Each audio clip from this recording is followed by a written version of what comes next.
Le Japon. Archipel composé de 6852 îles comptant une population de plus de 125 millions d'habitants. Un pays qui, dû à sa géographie particulière d'îles sans frontières et à son histoire qui compte entre autres une fermeture totale des frontières pendant une période de 200 ans appelée Sakoku, est en tout point en total décalage avec le monde qui l'entoure, que ce soit sur le plan culturel ou démographique. Sa véritable ouverture au reste du monde très tardive dans son histoire fait que le Japon comporte encore à l'heure actuelle seulement 2,3% de non-japonais sur son territoire, dont à peine 0,3% de non-asiatiques. Et parmi ces 0,3% de la population, il arrive que naissent sur le sol japonais des enfants métis avec un parent japonais, voire totalement étrangers dans certains cas avec les deux parents non japonais. On les appelle les Kaigaike Nihonjin. Bonjour à tous et bienvenue dans cette toute nouvelle vidéo où on va parler d'un sujet qui me tient énormément à cœur et dont, contre toute attente, personne n'a quasiment jamais parlé sur YouTube. Ce sont les étrangers ou métissés qui ont donc une apparence de gaikokujin, d'étrangers, mais qui sont nés ici et qui ont fait toute leur vie au Japon. C'est-à-dire qu'on entend souvent parler sur internet des différentes difficultés auxquelles on a à faire face quand on est étranger, qu'on décide de venir vivre au Japon. Du fait qu'on ne devient jamais réellement japonais, même après plusieurs années à vivre ici, que en tant qu'extrême minorité, on est souvent vu différemment par la population locale. Mais du coup, moi la question qui m'est tout de suite venue en tête, c'est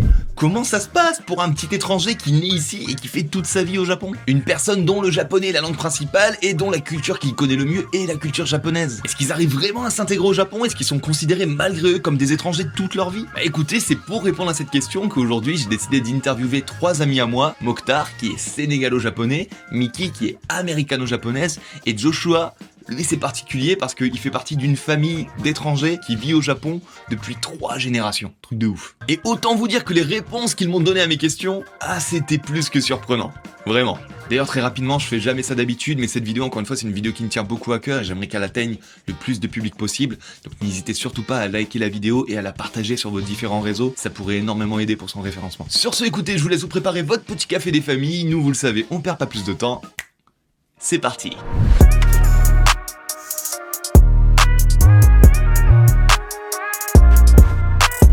Avant toute chose, mes trois amis que j'ai interviewés aujourd'hui, il faut savoir que je les connais de mon travail dans le milieu de la télévision au Japon. À savoir qu'ils sont tous les trois modèles, acteurs, voire même seiyuu pour Miki. Et d'ailleurs, vous les avez peut-être même déjà vus quelque part, ne serait-ce que Mokhtar qui lui fait vraiment un tas de pubs au Japon, comme cette pub pour One to Switch sur Nintendo Switch.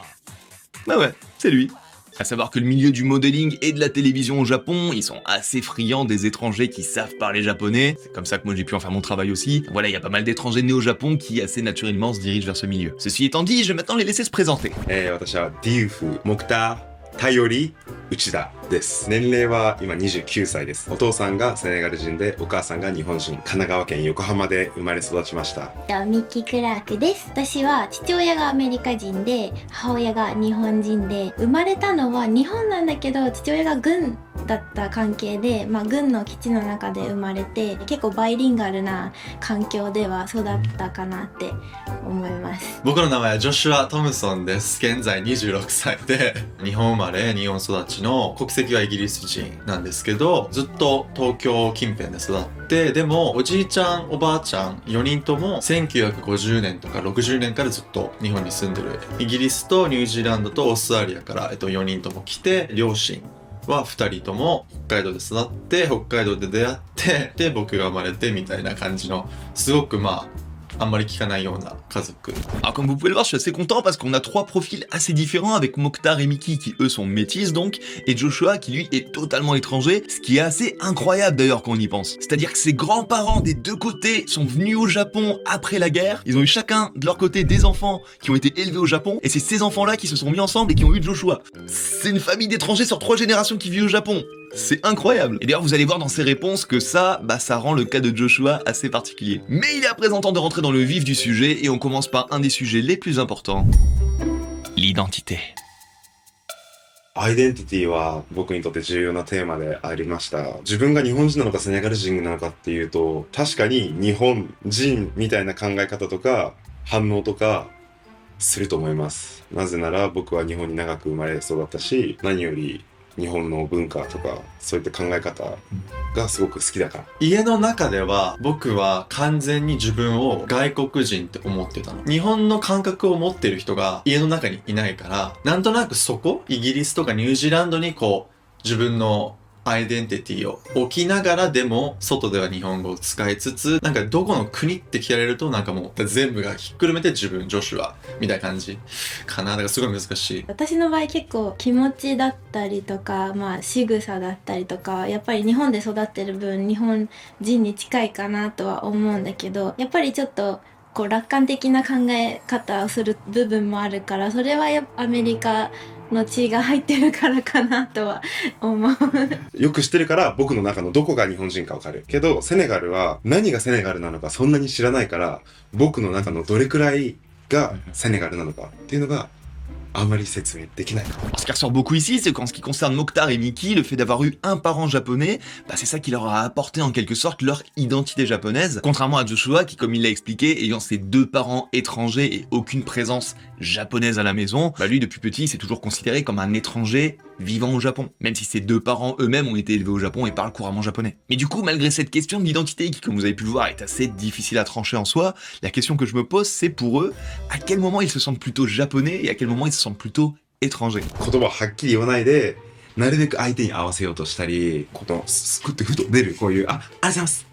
とか、いえ、そうなんです、すいません、乾杯とか、そういう小さな動きがすごくもうなんか日本人らしいなって思ったりしますね。撮影現場とか特に思うのは、すごい外国人タレントがすごく集まった撮影現場ってあるじゃん。もうそこに行くと、私って結構なんか日本人的な考えならなんかもう静かにしてよとか。モデルの仕事とか始めて、そういう人たちと絡んだ時に自分が初めてすんごく日本人なんだなって思ったけど、たくさんの日本人といると自分は外国人というか、すごい自分の意見も主張するし、自分の色をこうちゃんと出す。オープンマインドさ、人見知りとかはそこまでしないし、みんな違って当然のような風に接するので、そこは多分日本の学校で育ってても少しって思われたところがあるかもしれないですね。日本人のキャストのメインの現場に行くと、そっちの人たちの方がすごくしっかりされてるから、なんか私の方が外国人な気分になる。Alors, la réponse, elle est vachement drôle parce que même si moi je suis pas né ici, j'ai pas été élevé ici en soi, le fait d'avoir vécu moi-même pendant longtemps avec des japonais, je me reconnais pas mal au final dans leur description. Et c'est vrai que c'est assez rigolo ce côté de quand t'es avec des japonais, forcément tu vois la différence, donc t'as ton côté un peu gaijin qui ressort, tu sens que t'es gaijin, que t'es pas vraiment comme tout le monde, mais par contre quand t'es avec des étrangers, là pareil, tu sens que t'es pas comme tout le monde et du coup tu te sens beaucoup plus japonais. Et ça typiquement, je pense que si parmi vous par exemple il y a des gens qui partagent plusieurs nationalités ou plusieurs cultures, je pense que vous aussi vous pouvez comprendre ce sentiment. Et du coup ce qui en ressort malgré tout, c'est que même dans le cas de Joshua au final, le fait d'avoir vécu toute leur vie au Japon, culturellement, au niveau de leur état d'esprit, le côté japonais est beaucoup plus fort que le côté étranger. Et d'ailleurs moi pour les connaître très bien tous les trois, encore une fois c'est des potes, ça se ressent énormément dans leur façon de parler par exemple. Et d'ailleurs une autre question qu'on pourrait se poser, même si on voit qu'ils parlent tous les trois couramment japonais, c'est quoi selon eux leur langue principale? 自然に話せるのはもちろん日本語なんだけど、なんか5歳までは英語が第一言語だったから、英語の方が自分の心に近い言葉なんだけど、日本語の方が言葉も知ってるし、スラスラ出てくる。私は日本語の方が、ちょっと安心して喋れるかな。Je suis désolé, j'ai juste oublié totalement de poser la question à Mokhtar, mais dans son cas à lui, même si aujourd'hui il est capable de parler anglais parce qu'il l'a appris, ça n'empêche que sa langue maternelle, sa langue natale, et la seule qu'il parle réellement couramment, ça reste le japonais. Et même Joshua, qui comme il l'a dit, lui parlait anglais jusqu'à ses 5 ans, au final, le japonais c'est vite devenu sa langue principale à partir du moment où il est rentré à l'école, et s'est remis à apprendre l'anglais beaucoup plus tard quand il est devenu adulte, contrairement à Miki, qui elle, depuis qu'elle était toute petite, elle a toujours été élevée en tant que total bilingue. Et ça c'est une question qui moi pour le coup m'intéresse beaucoup parce que je pense que vous le savez maintenant, moi j'adore l'apprentissage des langues, vraiment c'est quelque chose que j'adore, et même si on a tendance à penser que il suffit d'avoir un des deux parents étrangers pour devenir totalement bilingue, typiquement là, on peut voir ici avec les trois profils qui sont comme vous l'avez vu totalement différents que c'est pas forcément le cas. Et d'ailleurs rapidement en parlant de langue, je connais une méthode qui pourrait peut-être vous aider à devenir bilingue comme mes 3 amis que j'interviewe aujourd'hui, et cette méthode c'est Rosetta Stone. Alors Rosetta Stone on en a déjà parlé sur la chaîne, c'est donc une application pour smartphone, tablette et même Apple Watch d'ailleurs qui vous permet de vous aider dans votre apprentissage d'une nouvelle langue. À savoir qu'elle comporte 24 langues dont l'anglais, le chinois, le coréen, le japonais et bien sûr, je sais que ça va intéresser beaucoup d'entre vous, le néerlandais. Et ce qui fait que cette application-là, elle sort du lot, c'est clairement sa méthode d'apprentissage qui est basée sur un système assez intuitif où vous allez apprendre la langue de la même manière qu'un enfant apprend sa langue maternelle en quelque sorte. Et comme je vous l'ai déjà dit, moi c'est une méthode qui me parle beaucoup parce que ça ressemble pas mal à la manière dont moi j'ai appris le japonais il y a de ça plusieurs années maintenant, quand j'étais en France et que j'ai eu la chance d'avoir des amis japonais avec qui parler, avec qui pratiquer directement. C'est-à-dire que l'application Rosetta Stone, elle vous permet donc d'apprendre une nouvelle langue en vous plongeant directement dans le bain, avec tous les cours, tous les exercices, directement dans la langue que vous souhaitez apprendre. Et en plus de tout ça, et ce qui est clairement très intéressant selon moi, c'est que l'application, grâce à son outil de reconnaissance vocale, elle va même vous aider à corriger votre accent. Et croyez-moi, l'importance d'un bon accent, il faut clairement pas la sous-estimer, surtout pour les langues asiatiques. 先週このレストランで食べましたか? 先週このレストランで食べましたか? Enfin voilà, moi personnellement en tant que bilingue, je trouve que Rosetta Stone, ça peut être un excellent outil pour vous aider dans votre apprentissage d'une nouvelle langue. Et je vous laisse donc un lien dans la description qui vous permet d'avoir accès à des offres exclusives, ainsi qu'à une offre spéciale qui vous permet d'avoir toutes les langues, toutes les fonctionnalités de l'application à vie pour 174,50€ au lieu de 349€. Donc voilà, n'hésitez surtout pas à aller checker tout ça, parce qu'encore une fois, apprendre une nouvelle langue, et je parle en connaissance de cause, j'aurais jamais pu tourner cette vidéo où j'interviewe mes amis japonais par exemple sans parler japonais, c'est certainement le plus beau cadeau que vous pouvez vous faire.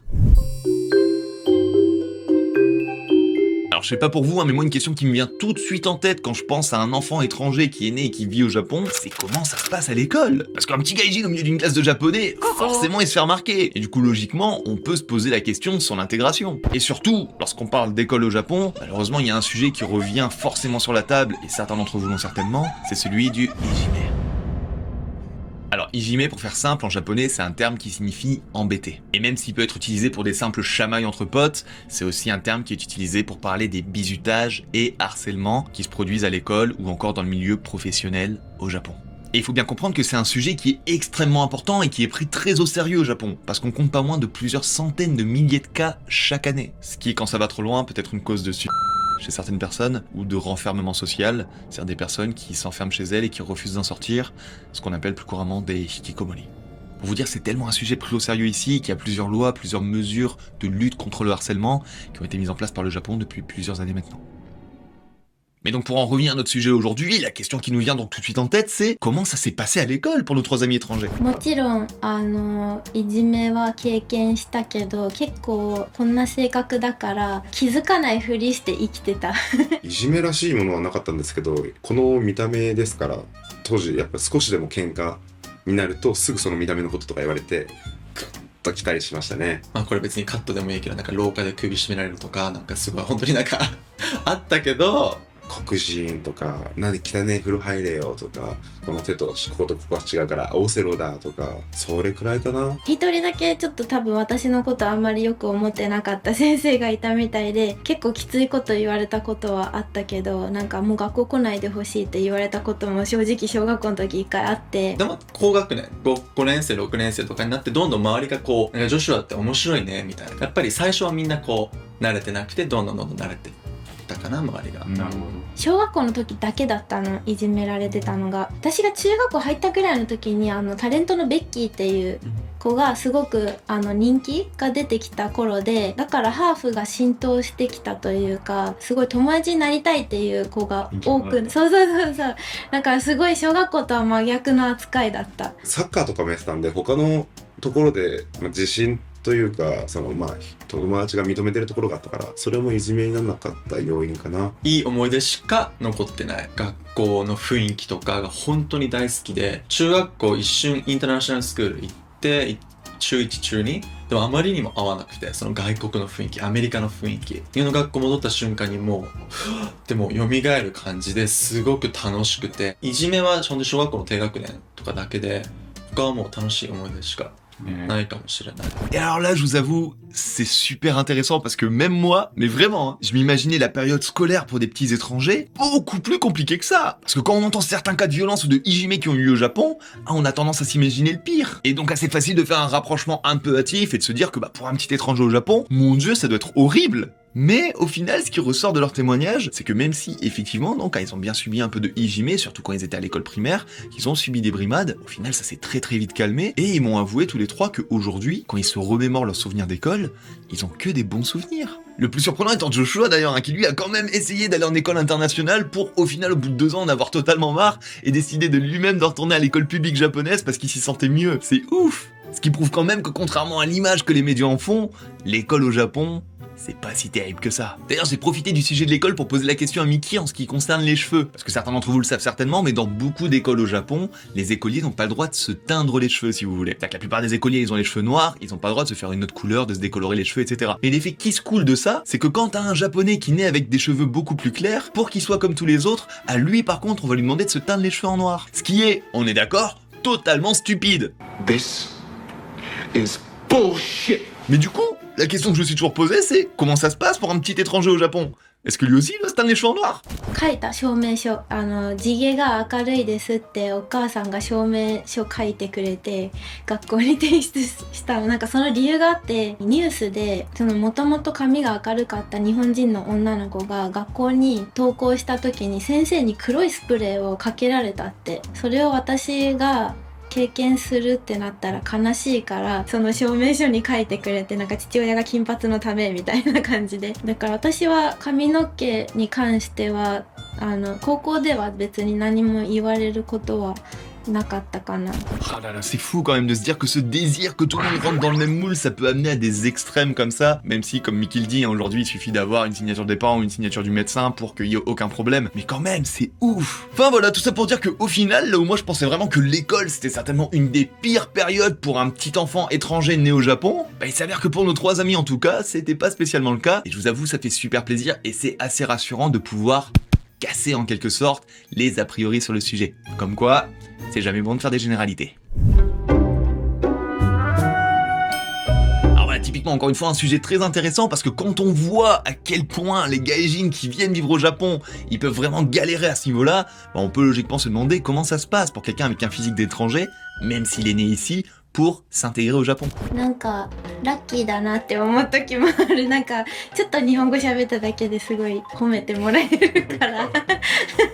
僕はめちゃくちゃできてたと思ってて、全然調和してたと思うし、特にこう自分超違う、やばい、なんかもうみんなと全然合わないっていうことは全然なくて。例えば外に出て日本人の人が、僕は外国人のように扱ったり、日本人のところを無視したり、それがなんで彼らがそうするのか分かるから、日本人だからこれだからやとか思ったりもしない。嫌なことを言われるってことは大人になってからは全然なくって、なんか多分普通の人よりかは会話のきっかけが作りやすいかなとは思ってる。 Alors là c'est super intéressant parce qu'on peut voir qu'au final, même si leur différence ça reste un sujet qui revient dans la vie de tous les jours pour eux, bah, il n'empêche qu'aucun d'entre eux n'a le sentiment de ne pas s'être intégré au Japon. Et je trouve ça d'autant plus intéressant que même moi, encore une fois je suis pas né ici, j'ai pas été élevé ici, mais je suis venu vivre ici assez jeune, bah, je me sens pleinement intégré au Japon. Dans la vie de tous les jours, il y a très peu de choses qui me ramènent à ma condition de gaijin. Mais aussi intégré que tu puisses l'être, il existe toujours des personnes assez reloues pour qui un étranger, c'est un étranger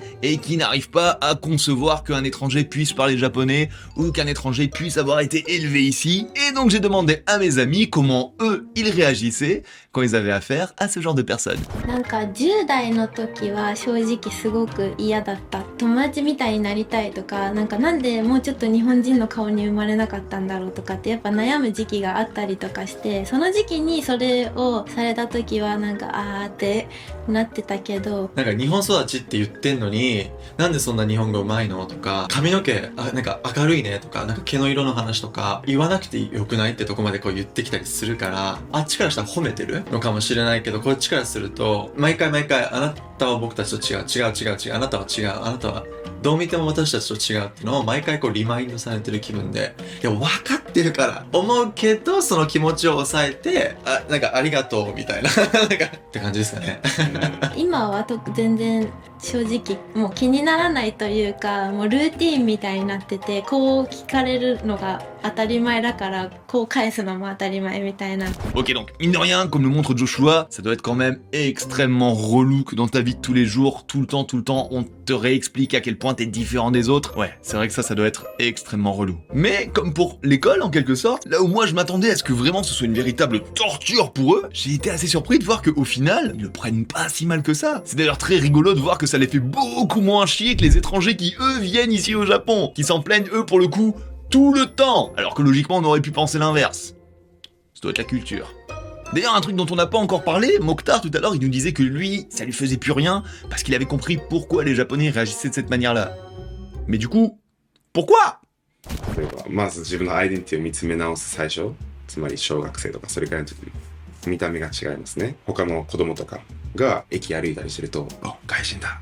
その時は、嫌だ、見られたくないとか、どうしてそんなこと言うのって思ったんですけども、まあちょっと考えたら、ディスクリミネーションとかレイシズムじゃなくて、彼らなりのキュリオシティ、好奇心の表れだった。だからそれに気づいた時に、あ、じゃあ僕も大丈夫な人間、僕もあなたにウェルカムだよっていう風にコミュニケーションに向き合おうと思った時に、確かにこう、繋がったりしたので、そういった経験から、あ、なるほどね、僕はこう見えてるからそうするんだっていうのが分かったりした。Et là, je vous avoue, je suis assez d'accord avec lui et ça m'a même fait super plaisir en fait qu'il en parle de lui-même parce que personnellement, c'est quelque chose que moi aussi je ressens profondément. C'est-à-dire que souvent, on met tout de suite une pancarte raciste sur les Japonais, alors que dans la plupart des cas, il ne s'agit pas du tout de racisme, mais plutôt de la curiosité et de la méconnaissance en quelque sorte de leur part. Et quand tu prends les choses dans ce sens-là et que tu prends le temps de discuter avec eux, tu te rends compte que effectivement, il y a aucune méchanceté derrière tout ça. Même si c'est vrai que des fois, ils sont un peu maladroits. Enfin voilà, personnellement, ça m'a fait plaisir qu'il en parle de lui-même et de voir que j'étais pas tout seul à voir les choses comme ça. Et avant de passer au sujet suivant, je vous propose de faire une petite interlude avec quelques questions rigolotes, quelques questions existentielles que j'avais en tête et que je leur ai donc posées. 結構ワールドカップってあんまりどの国をこうフォーカスして応援したいとかっていうのがもともとなくって、でもなんとなくまあ確かに日本のがやってるのしかテレビでは放送されないから、まあそれをなんとなく見るっていう感じ。セネガルと日本が両方別々で戦ってるなら両方応援する。あ、よかったか、進んだ。前回のワールドカップとかもそうだったんですけど、日本とセネガルが当たるんですよね。その時はもう本当に選手それぞれがもう頑張ってください、どっちが勝ってもいいからっていう感じで。日本を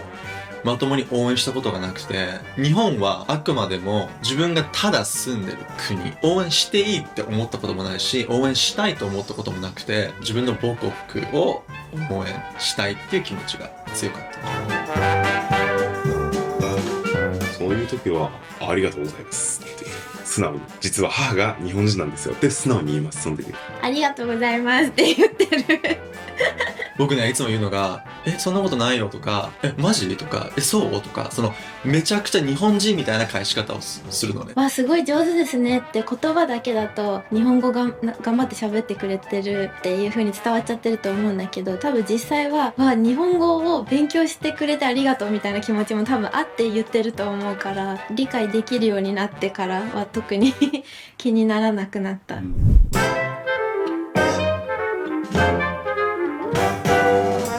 の友達同士で一緒に歩いてるとやっぱりどうしても英語と日本語こう混ざって喋ったりとかするんだけど、1回だけエレベーターで国に帰れみたいな後ろからすごい言われたことがあって、1回だけそれは経験したけど、それ以外はないかな。今はそんなにないから、見た目を使った仕事もしてるし、逆に役に立ってるから。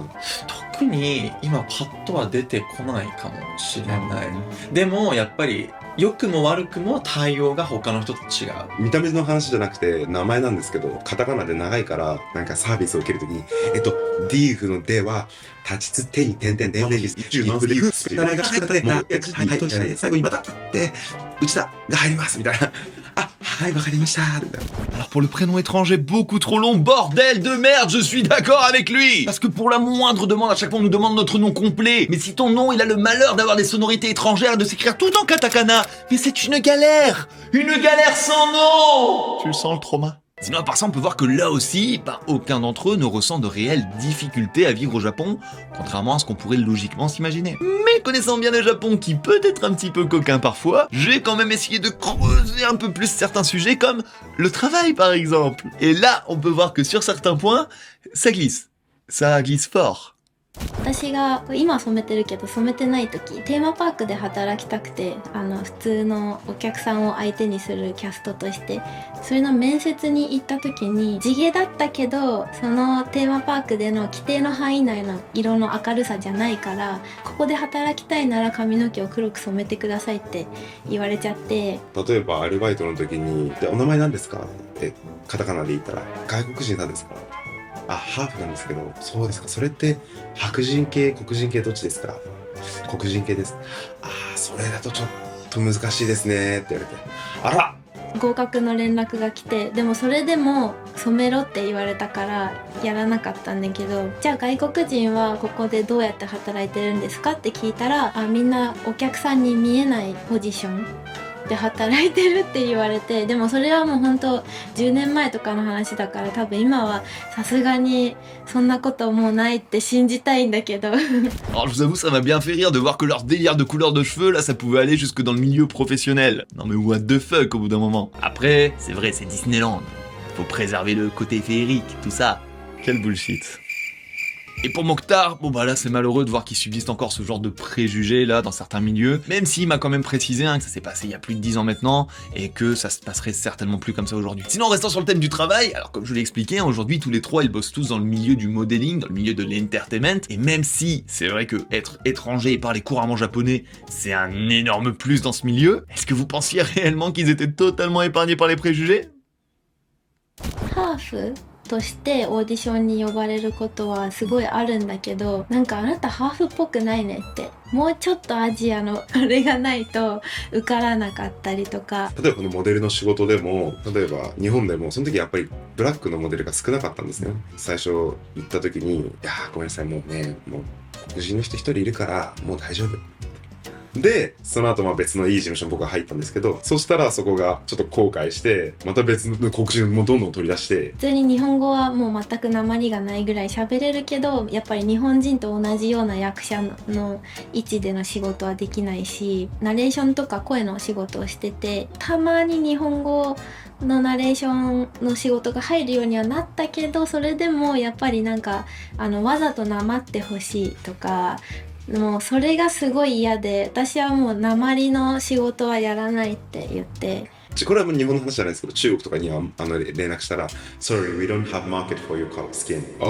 でも今はでも全然いるんですよ。当時の話ですけどね。Alors pour le cas de Mokhtar, je suis d'accord avec lui sur le fait que le milieu du modeling au Japon, il a énormément changé en 10 ans. Et pour le coup, j'ai pu voir ce changement de mes propres yeux parce que c'est pile à cette période-là que moi aussi j'ai commencé à bosser dedans. Et effectivement, alors aujourd'hui, des modèles noirs, etc. Bon, il y en a plein. Moi j'ai plein de potes ici qui sont acteurs, qui sont modèles, qui sont, enfin voilà, modèles noirs, il y en a beaucoup aujourd'hui, c'est plus du tout rare. Mais à une époque, chaque agence, elles avaient leur modèle noir, leur modèle indien, enfin voilà, ils avaient tous leurs stéréotypes en quelque sorte. Et c'était du coup un gars qui faisait tous les boulots. Alors lui, il se mettait extrêmement bien, hein. Lui, il était très très content à mon avis, ce gars-là. Et d'ailleurs, je pense qu'il a dû extrêmement mal vivre le fait que il se retrouve plus tout seul et que maintenant il y en ait de plus en plus. Enfin voilà, tout ça pour dire que c'est vrai que c'était comme ça à une époque. Aujourd'hui, ça a beaucoup changé. Et tant mieux. Avant de clôturer et d'aller au point suivant, pour terminer sur les difficultés en société, j'ai aussi pensé à leur demander si pour eux, selon leur ressenti, ils pensaient que le fait d'être étranger, ça pouvait les disqualifier, ça pouvait les handicaper en quelque sorte pour faire des prêts à la banque, acheter une maison, etc. 私は国籍が日本だから、その借りる借りないでそういうのはなかったかな。まだそういうね、ライフステージに行ってないからあれかもしれないけど、やっぱり多分そういうことをするってなったら他の日本人よりかはもっと長いプロセスがあって、もっともっとこう審査があって、信用がない。なんかやっぱり国に帰るんでしょうとか。いや、もらえるかな。多分俺は大丈夫だと思う。変化を感じるので、今の日本で。特にこの僕の見た目みたいな人間が過ごす上で、日本語話すから多分分かってないところもたくさんあるんだけど、まだ変わってないところ。でも結構昔の思ってたものに比べると変わってると思うから。Et on arrive donc sur le dernier point de cette vidéo, les relations avec les Japonais. Parce qu'encore une fois, ça typiquement c'est un des sujets qui revient le plus sur la table quand tu demandes leurs principaux problèmes à des étrangers qui viennent vivre au Japon. Beaucoup d'entre eux éprouvent de véritables difficultés à se faire des amis ou à construire des relations amoureuses solides ici. Et donc je voulais savoir si pour nos trois amis ici, il leur arrivait eux aussi de ressentir une certaine distance avec les Japonais ou pas du tout. Et surtout, la question peut-être la plus importante de cette vidéo, la question qu'il y a sur toutes les lèvres, au niveau amour. Est-ce qu'ils sont plutôt japonais ou plutôt étrangers? Hey, il fait chaud ici ou c'est juste moi? Mais n'allons pas trop vite. On commence d'abord par les amis. 友達はやっぱ今日本に住んでるっていうあれで友達が日本人が多かったりとか、あと最近は外国人が集まる現場よりも日本のキャストが集まる現場の方が多いっていうのもあって。友達はやっぱり18歳までは日本の友達がすごく多くて、英語も好きじゃなかったから喋るの。別に外国人はすごく苦手というか怖いすごいステレオタイプだけど、18歳から芸能の仕事するようになって外国の人といっぱい絡むようになって、すごい面白いじゃん会話みたいな、こんなに会話すげえ楽しいじゃんみたいな、どんどん外国の人と友達を作るようになって、だけどやっぱり自分は心は日本人だから日本人の友達も多いし、結構近い友達は日本人が多いのかな。2対8ぐらいで8日本。8日本かな。分けるとすれば7対3外国の方日本の方かな。6割日本、4割外国かな。Alors ce qu'il en ressort, c'est qu'au final, c'est surtout les expériences et les rencontres qui définissent ton entourage. Et encore une fois, c'est pas pour moi me mettre en avant, hein, mais pour vous parler de mon expérience personnelle. Moi, je comprends vachement leurs sentiments et je comprends vachement aussi comment les choses peuvent évoluer. Parce que pendant très longtemps, la majorité de mes amis, c'était des japonais. J'avais 1 ou 2 potes français que je voyais une fois de temps en temps, mais 99% des gens que je côtoyais dans ma vie de tous les jours, c'était des japonais. Pour qu'au final, je rencontre plein de gens incroyables, de plein d'ethnies différentes, qui sont devenus des amis, et aujourd'hui, je suis plutôt à 50-50. Mais du coup, c'est super intéressant de voir qu'au final, le fait de naître étranger ici, ça te pénalise pas au niveau des relations. Au contraire, ça t'ouvre beaucoup plus de portes, parce que tu peux beaucoup plus facilement atteindre autant les japonais que les étrangers qui vivent ici. Et ça, c'est beau. Mais assez de blabla, il est à présent temps de poser la vraie question que tout le monde attend. Au niveau amour, est-ce qu'ils sont plutôt japonais ou plutôt étrangers? 好きとかに関しては全然国は関係なくて、今たまたま結婚した旦那が日本人っていうだけで、過去の恋愛はいろんなその別の国の人もいたし、なんとなく外国の人の方が僕は今は惹かれてる。見た目だと日本の方も素敵な人がたくさんいるんですけど、外国の方はやっぱりみんなより違うから、興味が湧いて好きなのかもと思うんだけど、やっぱり多分一緒にいる上では気が回ったり気が合ったり、そういうところが合う日本の方の方がいいのかもな。Alors en conclusion de cette vidéo, j'aimerais dire qu'au final, j'ai été agréablement surpris et assez rassuré, en quelque sorte, du témoignage de mes 3 amis. Parce qu'il est vrai que ces derniers temps, on a plutôt tendance à entendre parler des mauvais côtés du Japon. De son côté très autoritaire, du fameux moule dans lequel il faut absolument rentrer, et surtout de cette fameuse distance que certaines personnes ressentent avec la culture japonaise ou les Japonais eux-mêmes. Et toutes ces choses qu'on entend comme ça à longueur de temps, même si elles ne définissent pas ce qu'est le Japon, on peut avoir tendance à en faire une généralité et à se dire que ça doit être horrible de vivre au Japon quand t'es étranger. Ce qui, spoiler alert, n'est pas du tout le cas. Et au final, quand je vois à quel point mes amis, malgré leurs origines non japonaises, sont épanouis, intégrés, ont plein d'amis ici au Japon, je me dis que ça fait du bien d'entendre ce genre de discours qui vont un peu à contre-courant de l'image que peuvent se faire les gens du Japon aujourd'hui. Alors oui, le Japon est très loin d'être parfait, mais aucun pays ne l'est. Il y a des choses encore aujourd'hui qui sont peut-être choquantes à entendre. Mais le Japon continue d'évoluer, aujourd'hui plus que jamais. Ensuite, de la même manière qu'il ne faut pas faire des mauvais discours envers le Japon une généralité, il ne faut pas non plus faire du discours de mes 3 amis une généralité non plus. Il existe certainement d'autres personnes qui auraient eu un discours totalement opposé à ce que vous avez entendu dans cette vidéo aujourd'hui. Enfin voilà, au final, je suis vraiment content d'avoir pu faire cette vidéo parce que c'est grâce à ce genre de discours, c'est grâce à ce genre de témoignages qu'on peut casser les préjugés. Et pour moi qui adore le Japon, vous le savez, c'est important de vous montrer en quoi, malgré tout, ça reste un beau pays. 日本っていろんなシステムが整ってて、人が生きやすいようにはなってるし、みんなで調和してみんなで助け合って何かを得るっていう、その自分の元々の性格に日本は近いで気づいた時に、こんだけこう日本に対して文句があるのに、実は意味があって理由があって僕は日本に生まれたんだって感謝したかもしれない。やっぱり僕はその武士道的な考え方、自分に正しくとか人に礼儀を尽くして自分を一個下げて周りのことにも気を配らせてみんなで上がろう。世界中にいろんな国あるけど、やっぱり日本はそこは特別だと思うので、そこを持ってたのは本当に嬉しいかなって思いますね。100% いいことばっかりじゃないけど、もちろん多分どの国もそうだけど、でもどの国の人に日本の印象を聞いたとしても、やっぱりいいことしか返ってこないっていうのはすごい大きい気がする。Sur ce, écoute, on arrive enfin sur la fin de cette vidéo. Merci beaucoup de l'avoir regardé jusqu'au bout. Encore une fois, c'est vraiment une vidéo qui me tenait à cœur de faire. Ça fait très longtemps que je voulais la faire. Donc voilà, j'espère vraiment qu'elle vous a plu. Et d'ailleurs, n'hésitez pas à me le faire savoir dans les commentaires. Merci aussi encore une fois à Rosetta Stone qui m'a aidé à financer cette vidéo. Encore une fois, n'hésitez surtout pas à aller checker le lien dans la description. Et sinon, comme d'habitude, je compte sur vous pour liker la vidéo si c'est pas encore fait, pour vous abonner à la chaîne si c'est pas encore fait, et surtout pour partager la vidéo. Vraiment, n'hésitez pas à partager la vidéo sur vos réseaux, que ce soit Twitter, Instagram, etc. Ça pourrait énormément aider pour le référencement. Sur ce, écoutez, moi je vous fais des énormes bisous et je vous laisse avec mes 3 amis qui ont un dernier mot à vous dire. 僕は日本に生まれて育って、そしてセネガルのルーツも持って生きてきましたけど、やっぱり日本という国はいい国です。で、いい国だけど、それだけ期待してきたらみんな違う。また思ったのと違うなとか思うものはあると思うんですけど、確かに豊かな国なので、好きになってくれて、興味持ってくれてありがとうございます。結構外国人で日本に来た時にこう着物を着て写真を撮りたいとかっていう人たくさんいると思うんだけど、日本人じゃない人の意見でよく出てくるのが、日本人じゃないのに着物を着てっていう人